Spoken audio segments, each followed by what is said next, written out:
1 Reis, capítulo 19, a partir do verso 1, que diz assim: Acabe fez saber a Jezabel tudo quanto Elias havia feito e como matara todos os profetas à espada. Então Jezabel mandou um mensageiro a Elias a dizer-lhe: Façam-me os deuses como lhes aprouver, se amanhã a essas horas não fizer eu a tua vida como fizeste a cada um deles. Temendo, pois, Elias levantou-se para salvar sua vida, se foi e chegou a Berseba, que pertence a Judá, e ali deixou o seu moço, o seu discípulo. Ele mesmo, porém, se foi ao deserto, caminho de um dia, e veio e se assentou debaixo de um zimbro, e pediu para si a morte, e disse: Basta! Tomara agora, ó Senhor, a minha alma. Toma agora, ó Senhor, a minha alma, pois não sou melhor do que meus pais. Deitou-se e dormiu debaixo do zimbro. Eis que um anjo tocou e lhe disse: Levanta-te e come. Olhou ele e viu junto à cabeceira um pão cozido sobre pedras em brasa e uma botija de água. Comeu, bebeu e tornou a dormir. Voltou segunda vez o anjo do Senhor, tocou e lhe disse: Levanta-te e come, porque o caminho te será sobremodo longo. Levantou-se, pois, comeu e bebeu, e com a força daquela comida caminhou 40 dias e 40 noites, até Horebe, o monte de Deus. Ali entrou numa caverna onde passou a noite, e eis que lhe veio a palavra do Senhor e lhe disse: Que fazes aqui, Elias? Ele respondeu: Tenho sido zeloso pelo Senhor Deus dos exércitos, porque os filhos de Israel deixaram a tua aliança, derrubaram os altares e mataram os teus profetas à espada. E eu fiquei só, Senhor, e procuram tirar minha vida. Disse-lhe Deus: Sai e põe-te neste monte perante o Senhor. Eis que passava o Senhor e um grande e forte vento fendia os montes e despedaçava as penhas diante do Senhor, porém o Senhor não estava no vento.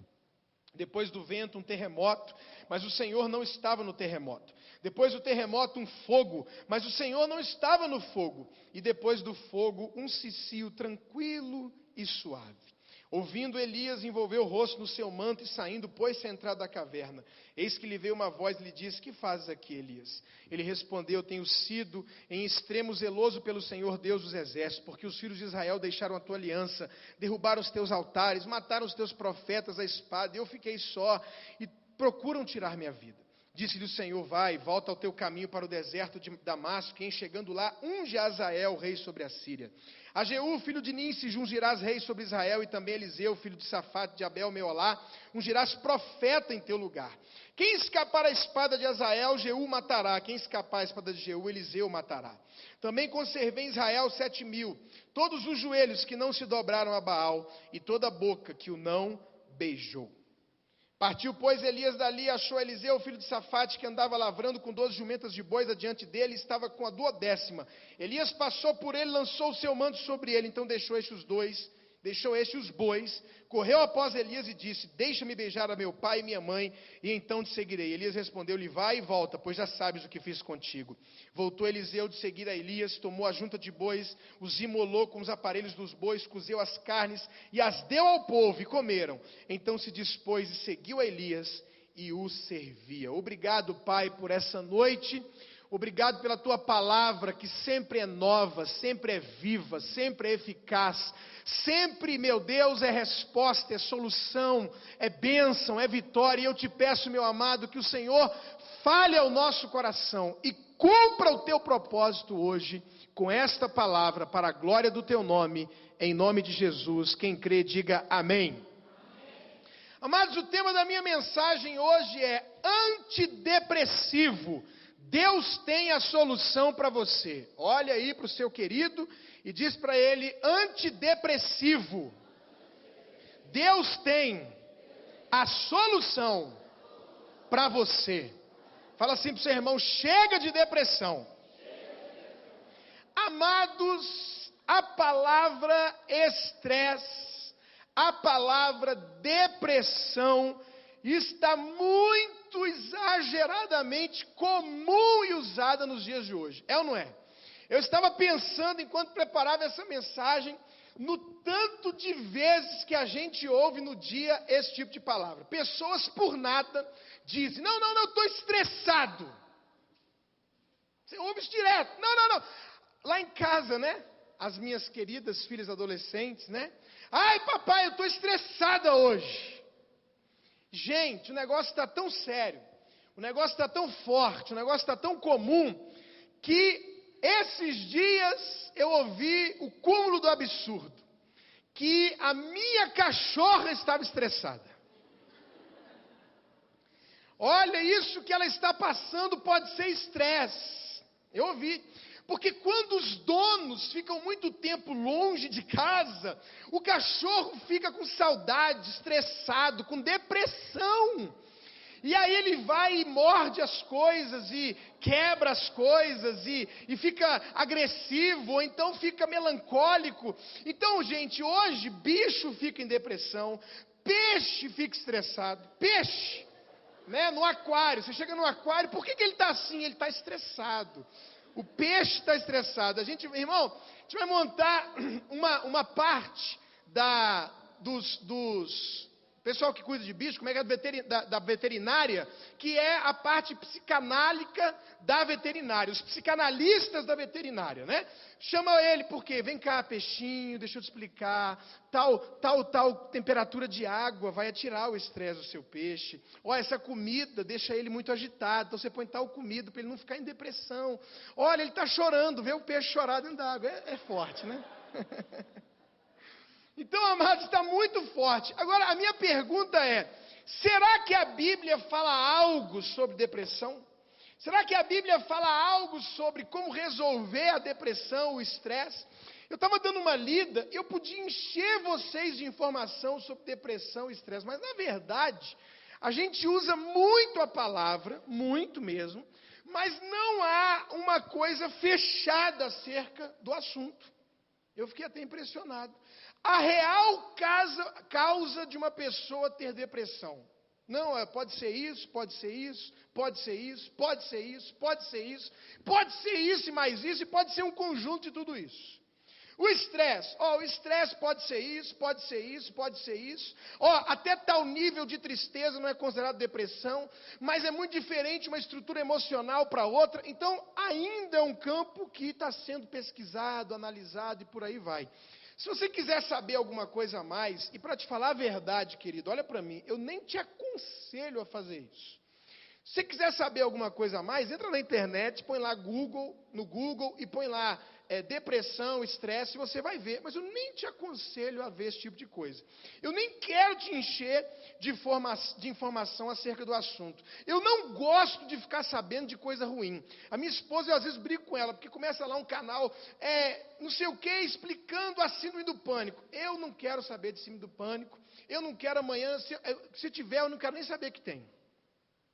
Você entendeu? Porque a gente fica sabendo e começa a se rotular. Eu estou com a síndrome. Isso é sintoma da síndrome. Aí não tinha, aí já acha a síndrome para ter, entendeu? Então, às vezes, algumas pessoas são muito levadas pela sugestão e pelos outros, então nem te aconselho a ler. Mas, se você quiser informações, pode procurar. Vamos ver aqui na Bíblia a solução para o problema. Amém, gente? Primeira coisa que eu quero falar, a situação de Elias.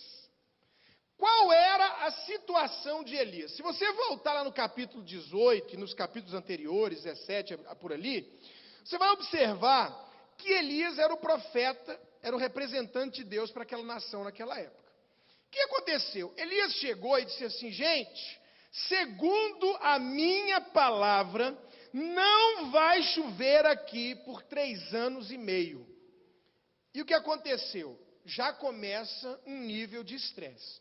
Porque ele libera uma palavra profética forte, pesada, e o detalhe que a Bíblia coloca, e eu acredito que os detalhes têm alguma coisa a ver, não é por acaso, é que o profeta não diz, Deus me disse, o profeta diz, segundo a minha palavra.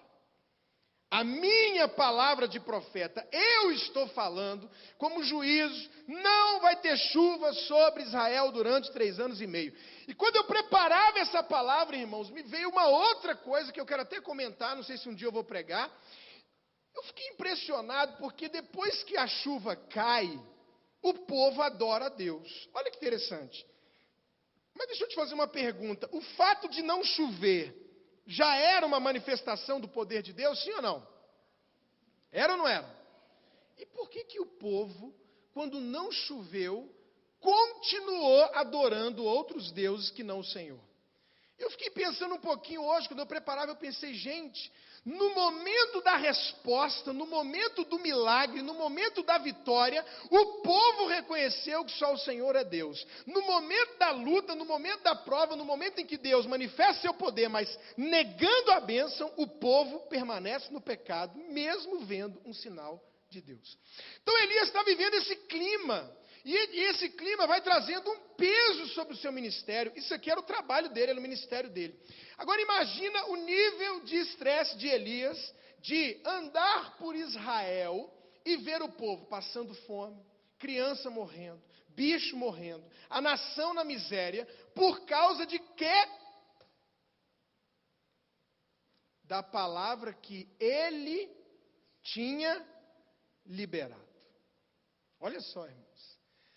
Por causa da palavra dele, toda uma nação estava debaixo de sofrimento, maldição, sem chuva. E aí ele começa a ouvir falar, o vizinho morreu, faltou água. O cara lá que tinha uma certa condição financeira, acabou a vida dele, arrebentou tudo. Por quê? Acabou a água, morreram os bichos, morreu o gado dele, ele quebrou financeiramente.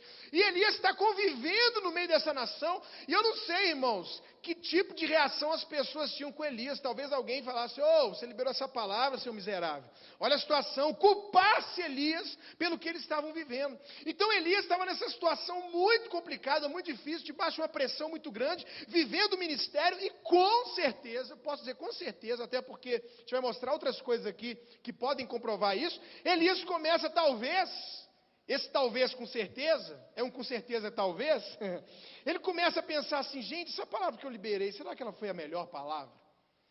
Será que o que eu estou fazendo é certo? Será que o ministério está correto? Será que era por esse caminho mesmo que eu deveria ter ido? Será que eu entendi aquela sinalização de Deus sobre essa palavra?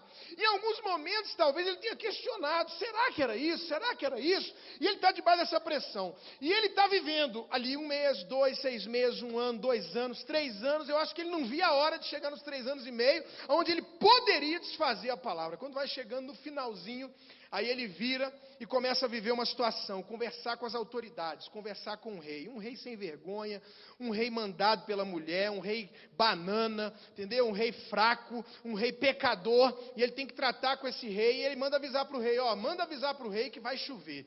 E aí ele sobe lá na montanha e começa a orar e pedir a Deus, Senhor, manda chuva, para que se cumpra agora a palavra da chuva. O difícil não foi dizer que não vai chover, o difícil agora é dizer que vai chover, porque se não chover é perigoso até eu morrer, o meu ministério acabar.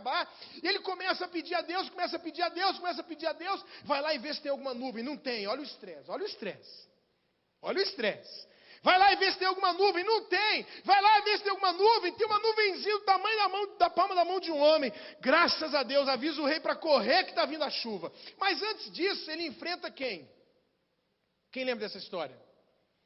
850 macumbeiros.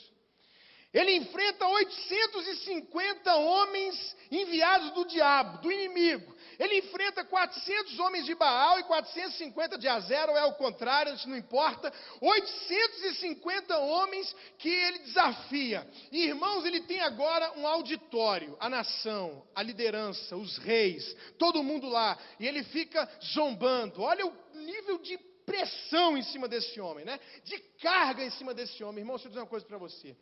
Olha, vira e mexe no púlpito, eu dou uma cutucada em Satanás. Vira e mexe numa mensagem minha, eu mexo. E mexendo ou não, gente, quando eu termino de pregar, especialmente fora, aqui nem tanto eu sinto mais isso, especialmente fora, quando termina em alguns lugares o culto, irmãos, eu vou para o carro, para o hotel, parece que eu levei uma surra.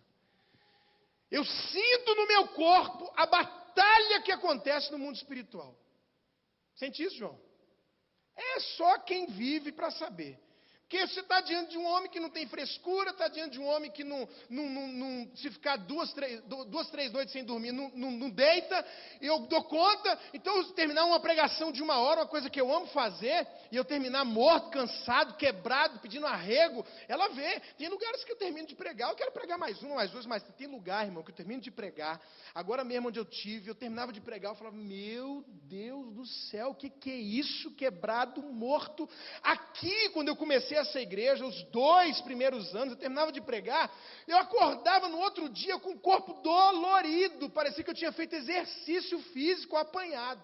Então imagina a carga, e esse cara desafiando e dizendo, você tem que gritar mais alto, o Baal está dormindo, gente, ele foi tirar um cochilo porque ele acabou de almoçar, gente e tal, e os caras se batendo e tal. Agora ele pega, e olha o nível, ele exige do povo uma oferta. Gente, para ver milagre tem que ofertar. Para ver milagre, vocês vão ter que dar o que vocês têm de mais precioso. O que uma pessoa tem de mais precioso se não chove na terra dela? Já tinha parado para pensar nisso? Já tinha parado? O milagre só veio para Salomão depois que ele fez 1000 tipos de oferta para Deus. Ele estava feliz e tudo, mas quando ele fez 1000 sacrifícios, o Senhor apareceu e perguntou, Salomão, o que você quer de mim?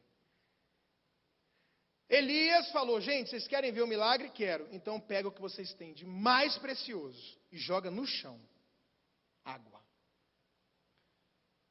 Pegaram um baldão d'água, olhando para Elias, falando assim, Elias, se não funcionar, você vai morrer. Pegaram um baldão d'água. Irmão, tinha gente passando sede, tinha gente morrendo, tinha bicho que não tinha água.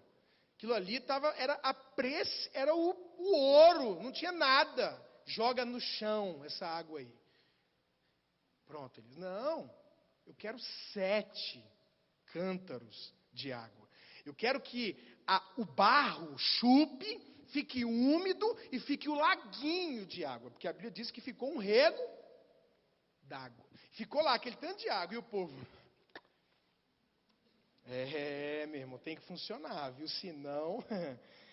E olhando para aquela água, o mais precioso vocês vão me dar para ver o milagre. Joga água, dá o que dói, dá o que sacrifica para você ver um milagre grande. Tá bom, jogou tudo lá. Senhor, que fique sabido em Israel quem é Deus e quem não é. O fogo consome tudo e o povo fala, Deus é Deus mesmo, e vai chover mesmo, e Elias é homem de Deus mesmo, e aí Elias olha e fala, gente, vocês querem a bênção? Quero, já o sacrificaram, agora acaba com o inimigo, mata essa cambada de sem vergonha. Os caras pularam para cima e arrancaram a cabeça dos 850 profetas.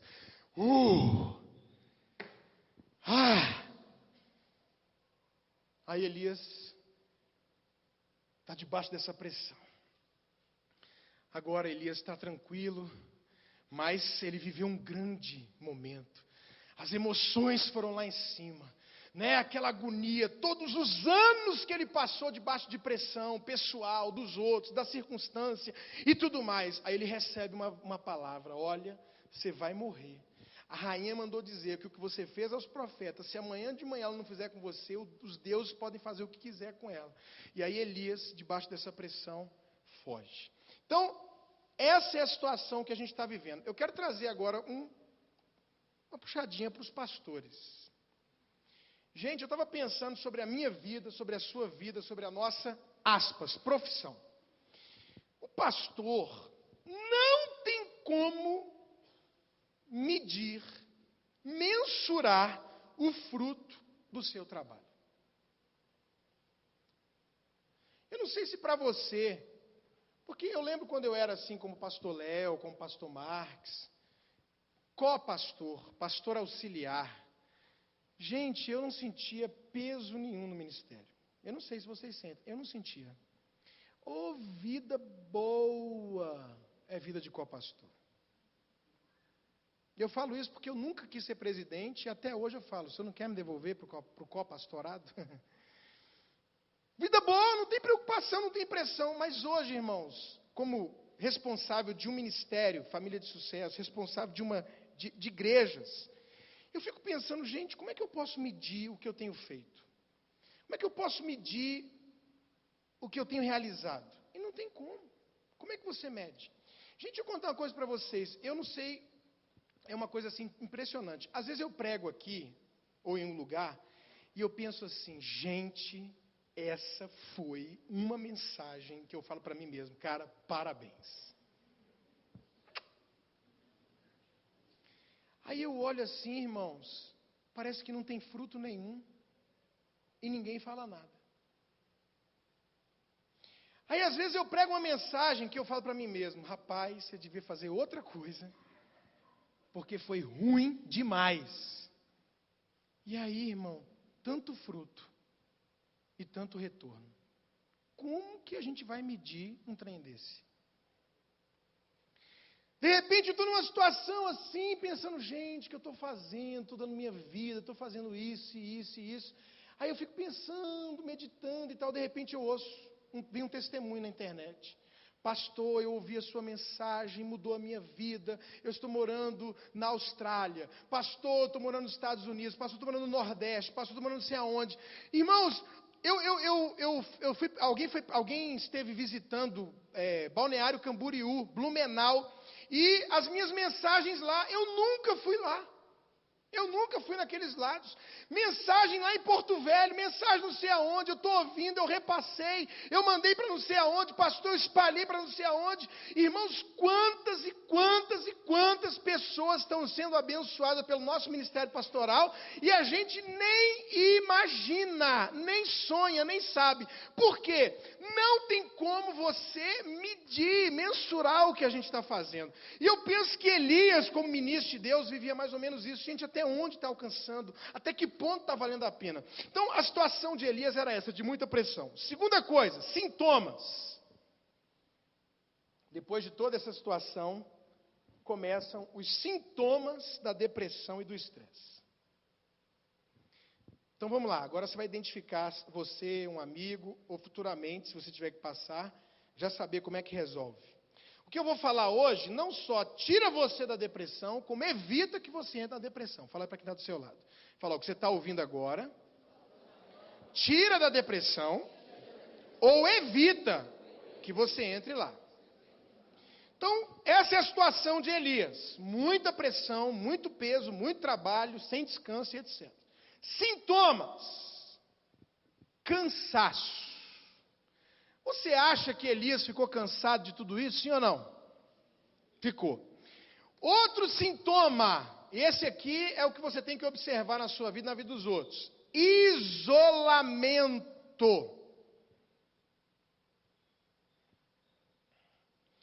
Temendo, Elias levantou-se e, para salvar a sua vida, se foi e chegou a Berseba, que pertence a Judá. Primeira coisa que ele fez, deixou o seu discípulo.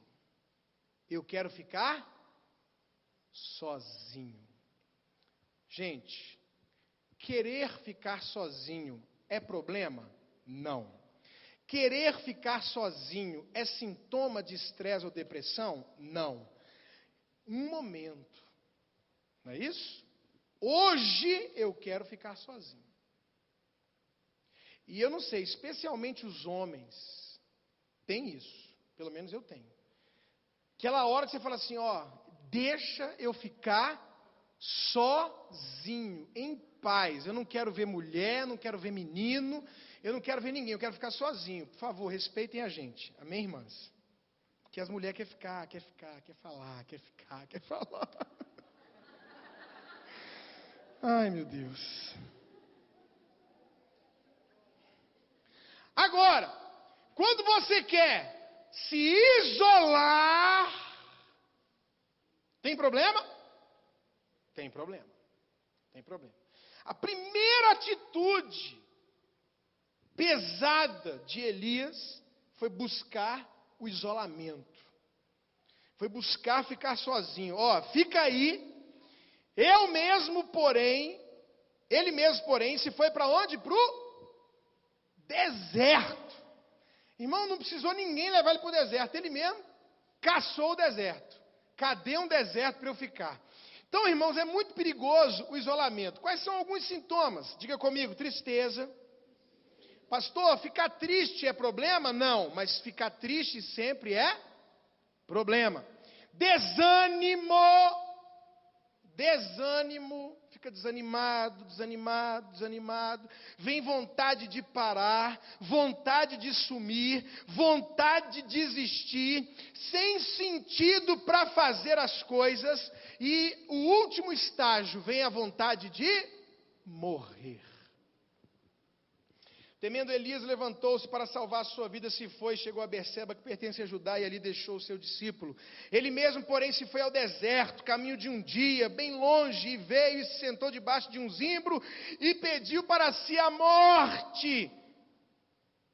E disse: basta de viver, basta de ser profeta, basta de levar esse encargo, basta de pastorear, basta de ficar pregando a palavra de Deus para os outros que parece que não ouve, porque eu estou sozinho, ninguém mais ficou, todos os profetas morreram, só eu que estou aqui, basta, eu não aguento mais o ministério, eu não aguento mais ser profeta, eu não aguento mais a vida, chega. E aí ele vira e diz assim: toma agora, Senhor, a minha alma, eu quero morrer, pois eu não sou melhor do que os meus pais.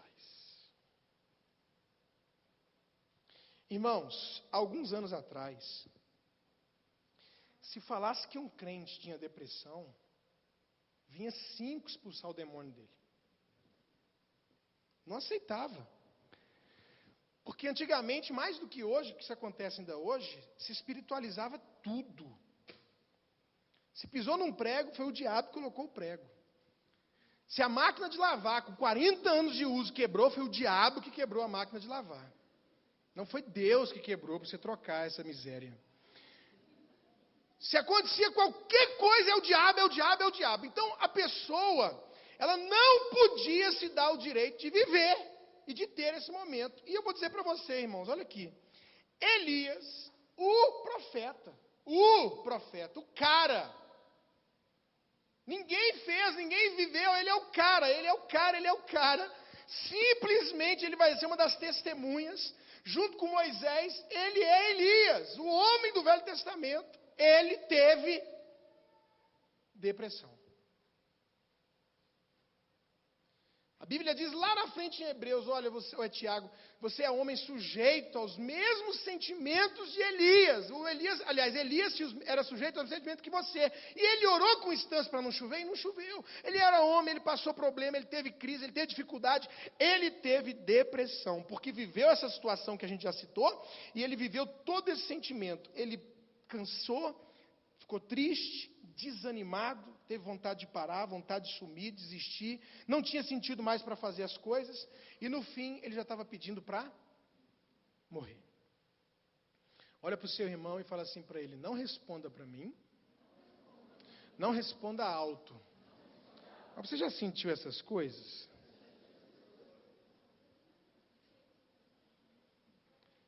Tristeza.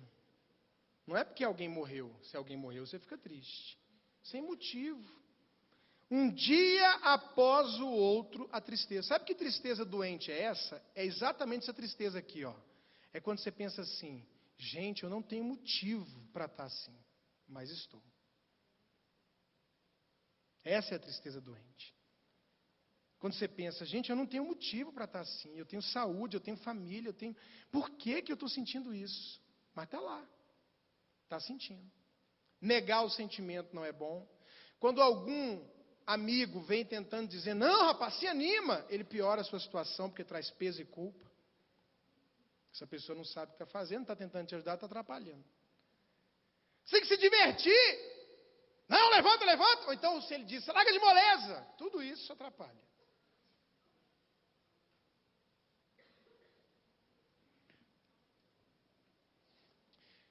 Deixa eu aproveitar e fazer um paralelo aqui entre Elias e Jesus. No momento mais difícil da vida de Jesus, o que Jesus fez? Ele se isolou ou ele procurou companhia? Jesus se isolou? Não. Ele chegou e falou: gente, vem orar comigo porque a minha alma está angustiada. Até a morte. Ei, gente, vem orar comigo. Gente, fica aqui comigo. Eu não quero ficar sozinho agora não, eu preciso de alguém perto de mim. Diferente de Elias, Jesus procurou companhia, a amizade, a presença dos seus discípulos, dos seus amigos. A Bíblia diz, irmãos, em Provérbios 18, capítulo 1, o solitário, ele se levanta, o que se isola, ele se insurge contra a verdadeira sabedoria.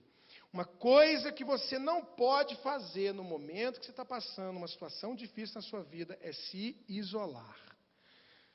O propósito de Deus não é o isolamento. O propósito de Deus nunca foi que você andasse sozinho. Quando Jesus mandou os discípulos, mandou de 2. Tudo que Jesus manda, tudo que a Bíblia fala, envolve mais de uma pessoa. Um ao outro ajudou e ao seu próximo disse: seja forte. Nunca a solidão, nunca o tentar resolver o problema sozinho é de Deus, isso é do diabo. Isso é do diabo. O diabo vai tentar te isolar, porque o diabo sabe que uma pessoa que anda sozinha, o diabo sabe que uma pessoa que fica longe do grupo, o diabo sabe que uma pessoa que sai de perto do rebanho, ela fica vulnerável. Sempre a presa escolhida pela onça, pelo leão, é a menor, é a mais fraca, é a que está longe, sozinho, isolado do grupo. Sempre o isolamento não é de Deus. Você quer ver um sinal, olha aqui, você quer ver um sinal de que o namoro começou a passar do limite, é quando o casal de namorados se isola do grupo. Pai e mãe que está aqui, pode ouvir o que eu estou falando. Quando começa ciúme e isolamento, já rolou uma mão boba. No mínimo. Já rolou. Enquanto o casal está na bênção, ele está no meio do grupo. Casal de namorado. Está no meio do grupo. Se isolou e começou ciúme, entrou a pombagira, entrou o pecado, e aí começa o isolamento. Aí quer ficar sozinho, quer andar sozinho, quer sozinho. Vamos todo mundo? Não, eu e ela a gente resolveu ir ali. Entendeu? O isolamento é do diabo. Então não deixe Satanás te enganar. Não fique sozinho. Seu lugar é na igreja. Seu lugar é na célula. Seu lugar é perto dos irmãos. Sabe o que acontece com uma brasa? Por mais quente que ela seja, se ela for tirada do meio do fogo, sabe o que acontece? Ela esfria, ela apaga. Ela pode pensar de si mesma: eu me manterei quente, eu me manterei saudável, eu me manterei forte, mas não vai conseguir. O que vai manter ela forte, saudável e quente, ela está junto com outras brasas. Ok, gente? Amém? Você está ouvindo o que eu estou falando? Se você for tentado a se isolar, quem é que está entrando na sua vida? O diabo. E ele só vai entrar se você deixar. Amém? Pode se isolar? Jesus se isolou? O isolamento é o quê? Burrice. É porque a Bíblia é educada, eu não sou. O que se isola insurge-se contra a verdadeira sabedoria. Versão Ricardo Vasconcelos. O que se isola é burro. Entendeu?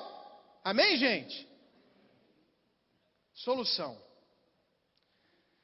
Situação, sintomas e solução. Verso 5 e 6. O que eu faço, pastor? Para sair do estresse, sair da depressão e para não entrar no estresse, na depressão. Primeira coisa. Depois que ele falou: eu quero morrer! Deitou-se e dormiu. Verso 6. Comeu, bebeu e tornou a dormir. Primeira coisa para quem quer sair da depressão, primeiro antidepressivo bíblico, e para quem não quer entrar em depressão, irmão, é dormir. Dormir às vezes é fuga, mas na maioria dos casos de hoje é necessidade. Olha, deixa eu dizer uma coisa para você. Dormir pouco é tolice. Eu fiquei doente há tempos atrás por dormir pouco. Por achar que por dormir menos eu ia produzir mais. Burrice. Dormir mal é burrice. Você que tem mania de dormir no sofá, está sendo burro. Você que tem mania de dormir com luz e televisão ligada, está sendo mané. Olha aí para o seu irmão, vê a cara dele se ele tem cara de mané.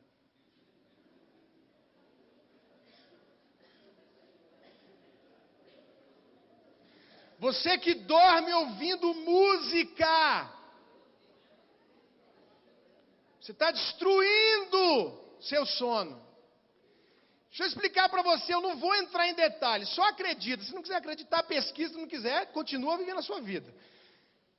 Um raiozinho de luz da televisão, sabe aquela luzinha do stand-by? Sabe aquela luzinha do stand-by? Aquela luzinha ligada prejudica o seu sono.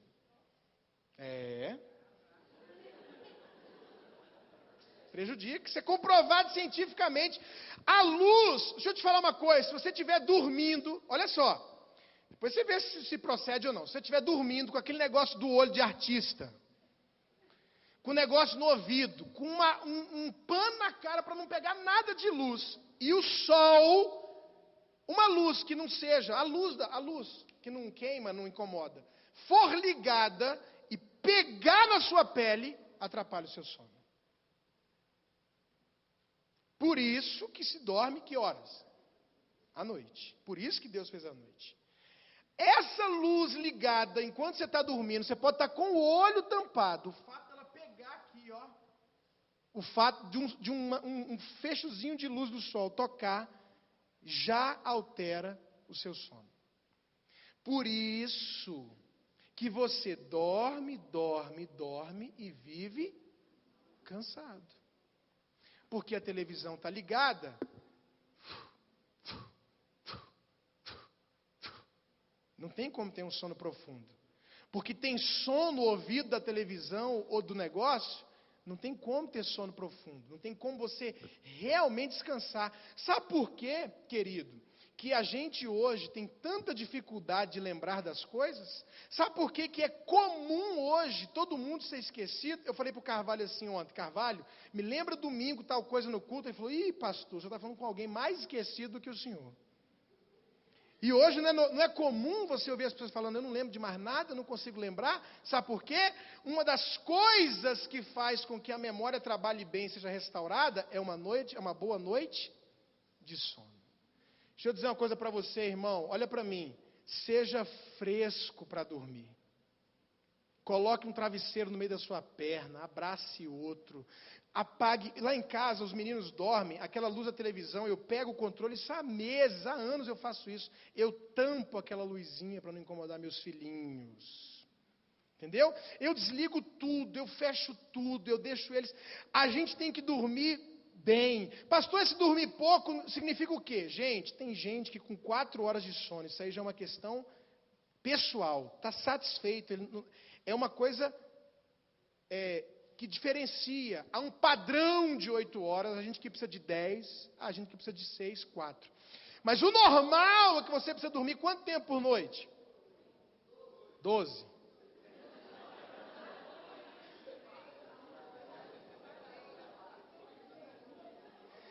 O padrão é quanto tempo? 8 horas de sono.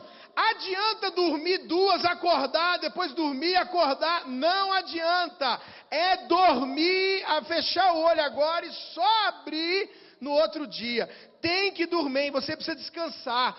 Olha aí para o seu irmão e diga assim, durma sem culpa.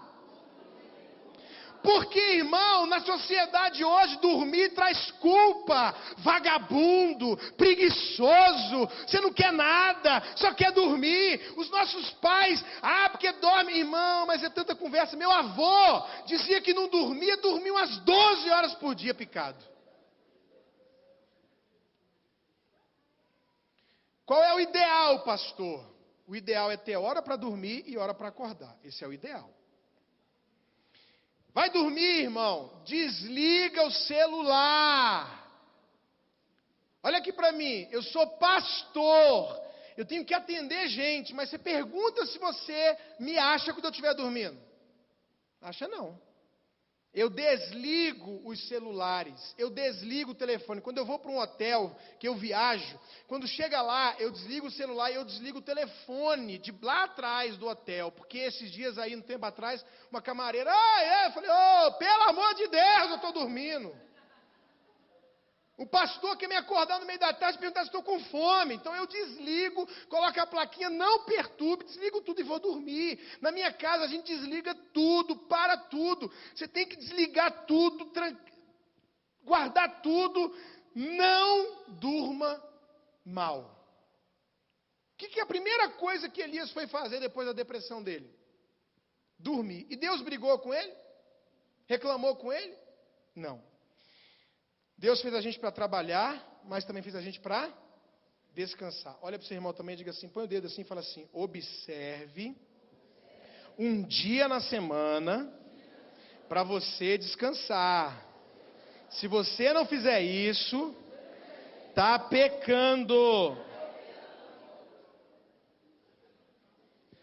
Você sabia que foi feito um estudo, eu fiquei impressionado com isso, é recente. Foi feito um estudo que tem gente que por causa desse ritmo de internet, milhares de informações, gente muito ativa, eu faço parte desse grupo. 30 dias de férias, olha o estudo que foi feito. Os 15 primeiros dias não descansam nada. Os 15 primeiros dias são só para desligar a pessoa. Depois de 15 dias, essa pessoa, nesse ritmo, por exemplo, meu caso, 15 dias desliga, os outros 15 é que contam como férias e descanso mesmo. Olha que loucura, irmão. Eu sinto isso. Depois de uma semana de férias eu falo, agora eu comecei a descansar. Segunda coisa que você vai fazer para não entrar em depressão ou para sair dela. Verso 5. Deitou-se e dormiu debaixo do zimbro. Aí Deus mandou um anjo lá, tocou e disse assim para Elias, levanta e come. Verso 7. Voltou a segunda vez o anjo do Senhor, tocou-lhe e disse, levanta e come. Irmão, Elias estava tão cansado, Elias estava tão estressado, a depressão dele estava tão braba, que ele não tomou Lexotan, nem diazepam, nem nada, mas ele só dormia. Ele dormia tanto que o anjo tinha que ir lá e falar, ops, acorda aí, velho.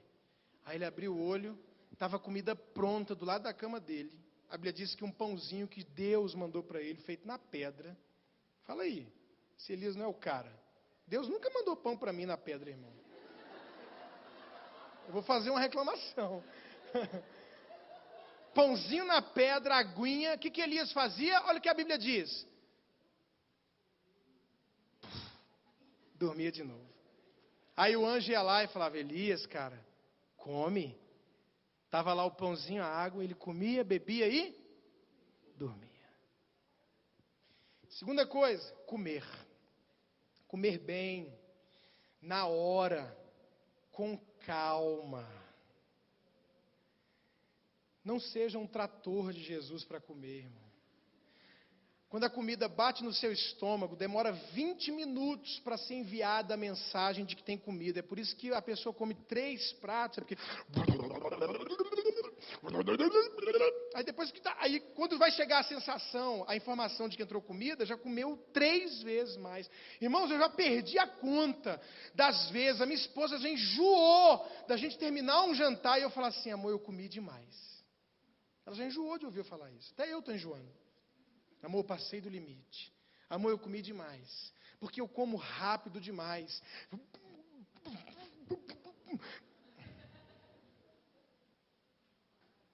Tem que ter hora para comer, irmão. Você tem que trabalhar a sua mente. Eu tenho trabalhado isso. Eu vou num lugar, às vezes, comer e eu falo assim para mim mesmo, Ricardo, não é a última vez que você vai comer, cara. De onde veio isso? Tem mais. Não é a última vez que você vai na pizzaria. Vai, calma. Aí eu fico falando para mim mesmo, calma, tem mais. Mas eu penso assim, mas se eu chegar no hotel e ficar com fome de madrugada, não, você não vai ficar com fome. Você já jejuou 7 dias, você ficar algumas horas. Eu já jejuei, então calma, calma. Eu não sei se sou eu, se é as lombrigas que ficam irritadas, irmão. Eu não sei. Como é que tem que comer? Comer bem, comer saudável, comer na hora, comer com calma, comer com a televisão desligada, comer sem atender o celular, comer sem estar com 1000 jogos eletrônicos, iPhone, sem estar perto de você. E em alguns momentos você tem que se dar o direito de comer o que o seu apetite pede. Pastor, pode viver de picanha? Não. Mas às vezes, irmão, pega aquela picanha com essa gordura desse tamanho assim, ó, às vezes, e come o que você quer comer, entendeu? Normalmente você está ali, mas deu vontade de comer a feijoada? Vai lá e come a feijoada. Porque a Bíblia diz que a bênção engorda. Olha quem está muito magro de você, perto de você aí, e fala, ó, você está precisando de bênção.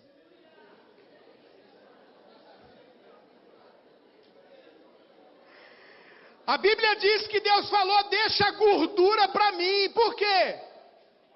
Porque gordura é bom. Não, melhor, vou colocar correto. Gordura não é bom, gordura é gostoso. É ruim, mas é gostoso.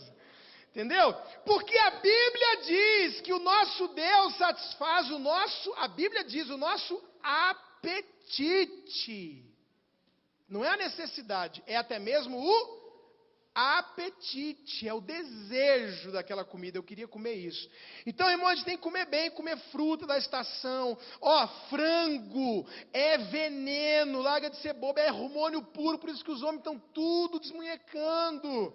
Excesso de hormônio feminino nesse tanto de frango que você come, um monte de porcariada na comida. Terceira coisa, olha o que Deus fez. Deus fez Elias dormir muito para recuperar. Deus fez Elias comer bem. E depois Deus falou assim para Elias: levanta, Elias. Ele se levantou, de novo comeu, de novo bebeu. E Deus botou ele, irmão, para andar 40 dias e 40 noites. Tem que fazer exercício. Fala aí para o seu irmão, antidepressivo da Bíblia inclui fazer exercício. Elias dormiu? Dormi, Senhor. Ai, matei o sono. Comeu? Comi. Agora vai caminhar, miserável. 40 dias e 40 noites andando sem parar. Faz parte do antidepressivo de Deus fazer exercício regularmente. Se você não fizer, vai trazer prejuízo para o seu corpo, para a sua saúde. Quarta coisa. Ele andou, entrou numa caverna onde passou a noite e lhe veio a palavra do Senhor. Diga-se comigo, o quarto antidepressivo é a devoção. É a palavra rema de Deus, irmão. É Deus falando com você. Até então, Elias falou com Deus. Deus não falou com Elias. Senhor, me mata. Senhor, não aguento mais. Basta. Chega. Resposta de Deus? Vai dormir, Elias. Resposta de Deus? Vai se alimentar direito, Elias. Resposta de Deus? Vai caminhar, Elias. E agora Elias entra numa caverna e fica sozinho. E olha o que a Bíblia diz. E veio a palavra do Senhor. Falei para o seu irmão, o que você pode estar precisando é da palavra de Deus. É de uma palavra rema. Deixa eu falar de novo com os pastores e pregadores que estão me ouvindo aqui. Irmão, você que é novo no ministério, aprenda uma coisa que eu já aprendi.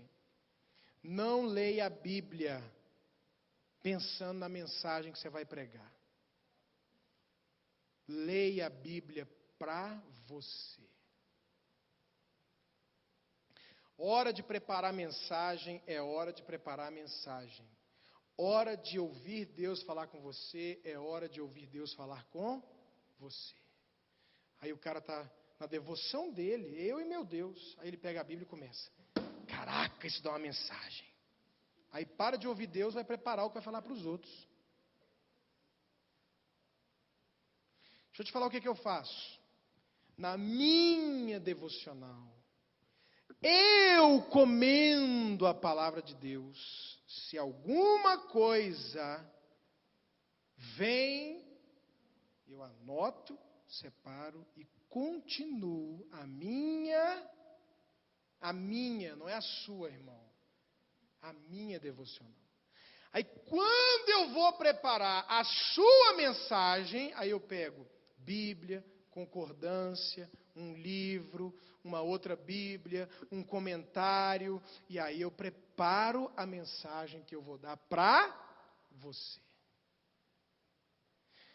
Faz parte de não ficar em depressão e de sair da depressão, ler a palavra, ler livros, jejuar. O que é jejuar, pastor? É se consagrar, é se separar para o Senhor, é meditar, é sentar num sofá com a Bíblia, ler um pouquinho e parar, sem nada, ficar parado, pensando em Deus, no céu, parado. Orar, receber a mensagem que Deus tem para você. Você tem ouvido Deus falar com você? Você tem uma palavra, rema de Deus? Sabe por que tem gente igual barata tonta por aí? Porque não para ouvir Deus, aí não tem orientação, não tem direção. Sabe por que tem gente que está tomando caminho de isolamento, caminho de se afastar da igreja, da célula, das pessoas? Sabe por quê? Porque está dando ouvido para a pessoa, ao lugar de dar ouvido para Deus.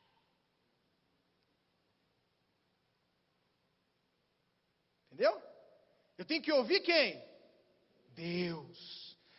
Sabe o que a gente tem que fazer, irmãos? Tem que falar assim: Deus falou comigo.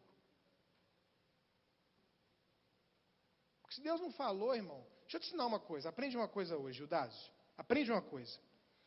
Se Deus falou com você há 10 anos atrás para você cortar o cabelo, nunca deixar ele ficar grande, você só pode deixar o cabelo ficar grande no dia que você ouvir Deus falar: deixa o cabelo ficar grande.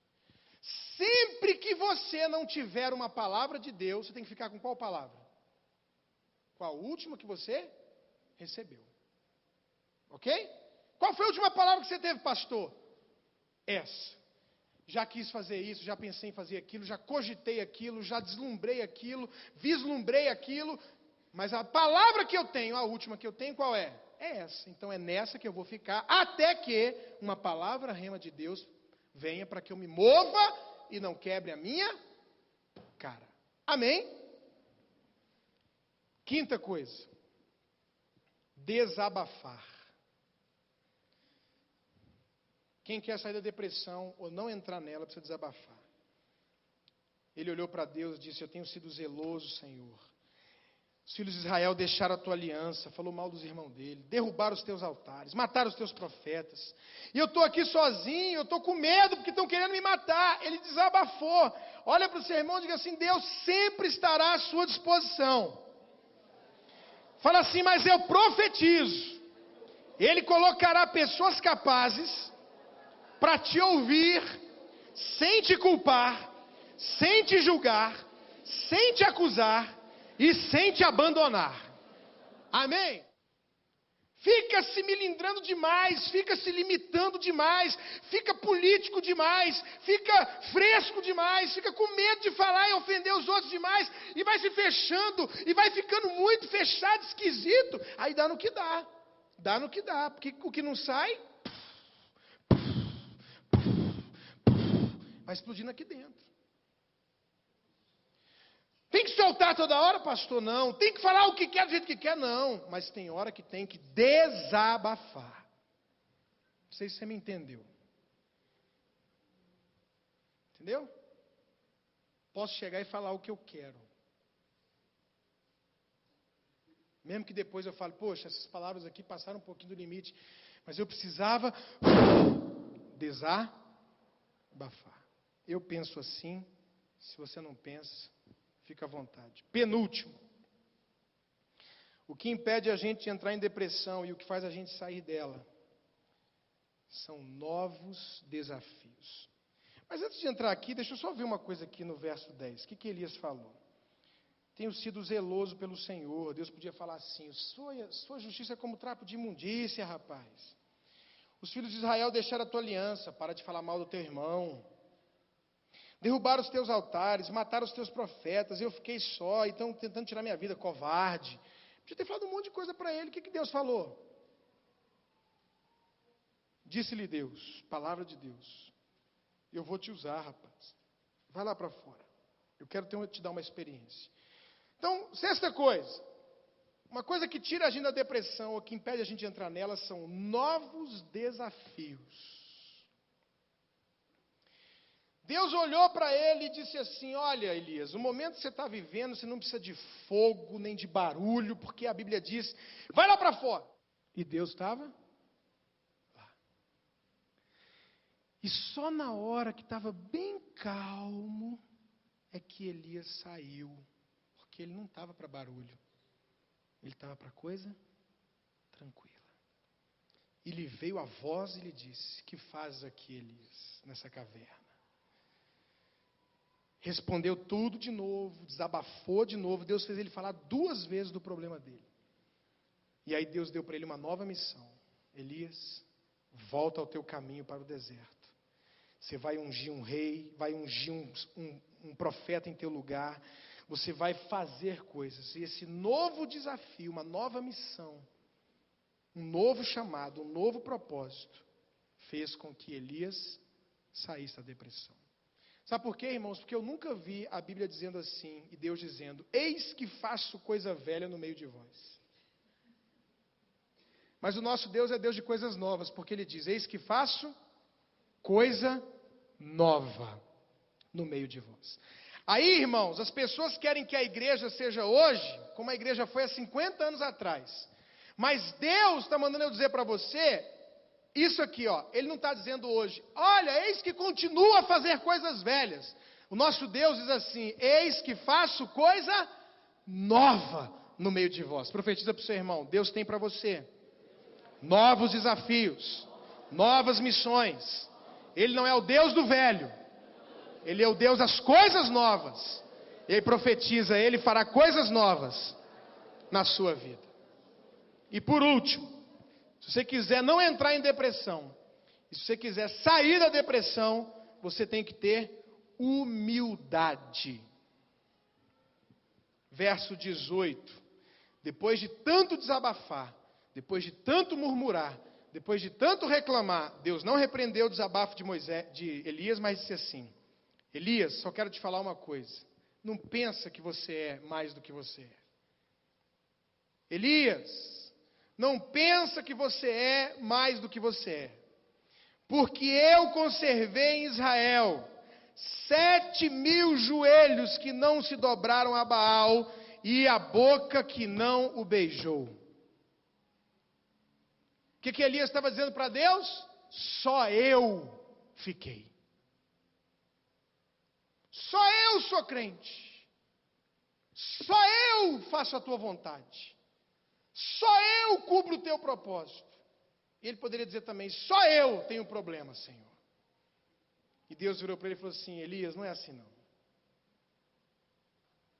Tem 7.000. Se você morrer, Elias, se você desistir, se você suicidar, se eu realmente arrancar o ministério de você, não vai acabar não. Tem 7.000 joelhos fiéis, tão bons ou melhores do que você, Elias. Quer sair da depressão, irmão? Quer a bênção de Deus para você? Ouça o que eu vou dizer para você. Tem 7.000 pregadores melhor do que você. Tem 7.000 ministros de louvor melhor do que você. Tão bons ou melhor? Tem 7.000 mais santos do que você. Tem 7.000 passando problema como você, ou pior. Tem 7.000 pessoas para liderar a célula, para fazer a obra, para ganhar alma, para abrir igreja. Já ouviu aquele ditadozinho? Sai da frente, que atrás vem gente. Ah, porque eu já te passou um. Tem 7.000 para te passar. Quantos já te passaram? Se você quiser vencer, irmão, você vai ter que ter humildade.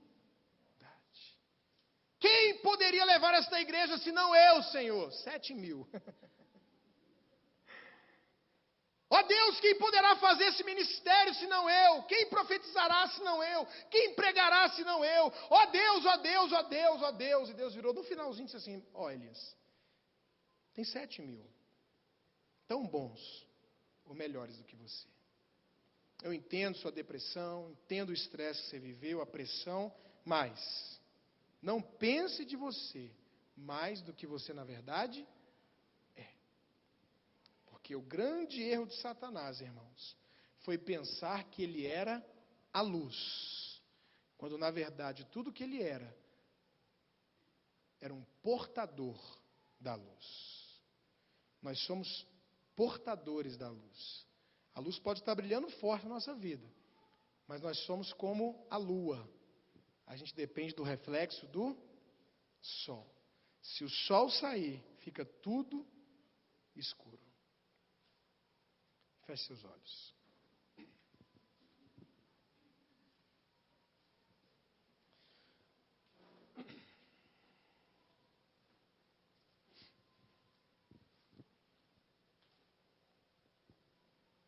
Aonde você tem falhado? E essa falha pode te levar ao estresse e à depressão. Você tem se isolado. Você tem estado vivendo um momento assim de muita pressão no ministério, na vida, financeiro, casamento, alguma coisa assim que você... Porque quando a gente está bem no meio do turbilhão, a gente não percebe, mas aquilo está cansando a gente. Aquilo está atacando a nossa alma, aquilo está pesando sobre o nosso coração. A gente vai sentir isso depois que der uma aliviada, mas enquanto está ali os 850 profetas, a chuva, o povo, o rei, e tal, Elias estava lá, olha Deus, e blá. De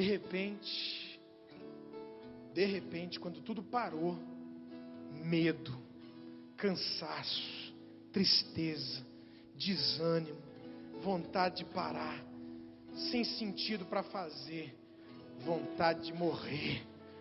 Quero morrer, chega de sofrer, chega de problemas, chega de sofrimento, chega de igreja, chega de pregar, chega de tudo.